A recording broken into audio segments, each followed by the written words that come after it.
Hello everyone. ఇలాంటి మరిన్ని interesting informative videos కోసం మా ఛానల్ని సబ్స్క్రైబ్ చేసుకొని పక్కనున్న బెల్ ఐకాన్ని యాక్టివేట్ చేసుకోండి. మనందరికీ తెలుసు, god of masses Tollywood all time number 1 Nandamuri నటసింహం బాలకృష్ణ గారి బాక్స్ ఆఫీస్ స్టామినా గురించి. ఆయన సినిమాకి గనక బాక్స్ ఆఫీస్ దగ్గర హిట్ టాక్ వస్తే ఆ సినిమా ఎలాంటి సంచలనాల్ని సృష్టిస్తుందో మనందరికీ తెలుసు. అందుకు చాలానే ఉదాహరణలు ఉన్నాయి. ఈ రోజు మనం బాలయ్య గారి కెరీర్లో 100 కోట్ల వసూళ్లు సాధించినటువంటి సినిమాలేంటో తెలుసుకుందాం. బాలకృష్ణ గారి కెరీర్లో ఫస్ట్ 100 కోట్ల గ్రాస్ ని సాధించినటువంటి సినిమా 2014లో రిలీజ్ అయినటువంటి లెజెండ్. ఈ సినిమా ఆ టైంలో బాక్స్ ఆఫీస్ దగ్గర కరెక్ట్గా 100 కోట్ల గ్రాస్ ని సాధించింది. అయితే కొన్ని అనివార్యమైన కారణాల వల్ల ఈ సినిమా కలెక్షన్స్ అనేవి అంతకు మించి ముందుకు వెళ్ళలేదు. అయినా సరే థియేట్రికల్ రన్ పరంగా ఇండస్ట్రీగా నిలిచింది ఈ సినిమా. కర్నూలులోని ఒక థియేటర్లో 1100 రోజులకు పైగా ప్రదర్శించబడింది ఈ సినిమా. ఇక బాలయ్య కెరీర్లో సెకండ్ 100 కోట్ల మూవీ 2017లో సంక్రాంతికి రిలీజ్ అయినటువంటి గౌతమిపుత్ర శాతకర్ణి.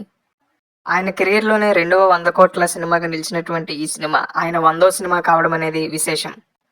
పోటీలో చిరంజీవి గారు 10 ఏళ్ల తర్వాత నటించినటువంటి ఖైదీ నెంబర్ 150 అనే సినిమా పోటీలో ఉన్నా సరే ఈ సినిమా ఆ సినిమాని తట్టుకొని బాక్స్ ఆఫీస్ దగ్గర 102 కోట్ల గ్రాస్ ని సాధించి సెన్సేషన్ క్రియేట్ చేసింది. ఇక తర్వాత ఎన్టీఆర్ కథానాయకుడు మహానాయకుడు ఈ సినిమాలు 100 కోట్ల గ్రాస్ ని కలెక్ట్ చేసే ఛాన్స్ ఉన్నా సరే హిట్ టాక్ రాకపోవడం వల్ల ఆ కలెక్షన్స్ ని మిస్ చేసుకున్నాయి ఈ సినిమాలు. ఇక 2021లో రిలీజ్ అయినటువంటి బ్లాక్ బస్టర్ సినిమా అఖండ బాక్స్ ఆఫీస్ దగ్గర 200 కోట్ల గ్రాస్ ని కలెక్ట్ చేసి ఫస్ట్ టైం బాలకృష్ణ గారిని 200 కోట్ల క్లబ్ లోకి తీసుకువెళ్ళింది.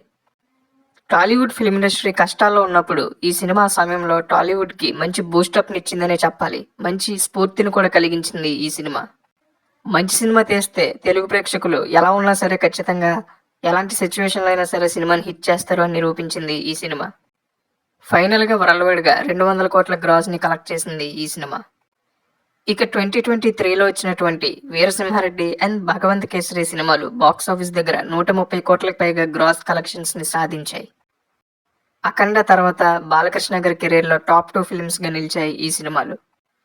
చూసారుగా బాలకృష్ణ గారి కెరీర్లో 100 కోట్ల వసూళ్లు సాధించినటువంటి సినిమాలు ఏంటో. వీటిలో మీ ఫేవరెట్ సినిమా ఏదో, మీలో ఎంతమంది బాలకృష్ణ గారి డైహార్ట్ ఫ్యాన్స్ ఉన్నారో కింద కామెంట్ చేయండి. అలాగే వీడియోపై మీ ఒపీనియన్ని కింద కామెంట్స్లో మాకు తెలియజేయండి. ఇలాంటి మరిన్ని ఇంట్రెస్టింగ్ ఇన్ఫర్మేటివ్ వీడియోస్ కోసం మా ఛానల్ని సబ్స్క్రైబ్ చేసుకొని పక్కనున్న బెల్ ఐకాన్ని యాక్టివేట్ చేసుకోండి. మీ వంతు సపోర్ట్గా ఈ వీడియోని లైక్ చేయండి. బాలకృష్ణ గారి ఫ్యాన్స్కి ఈ వీడియోని షేర్ చేయండి.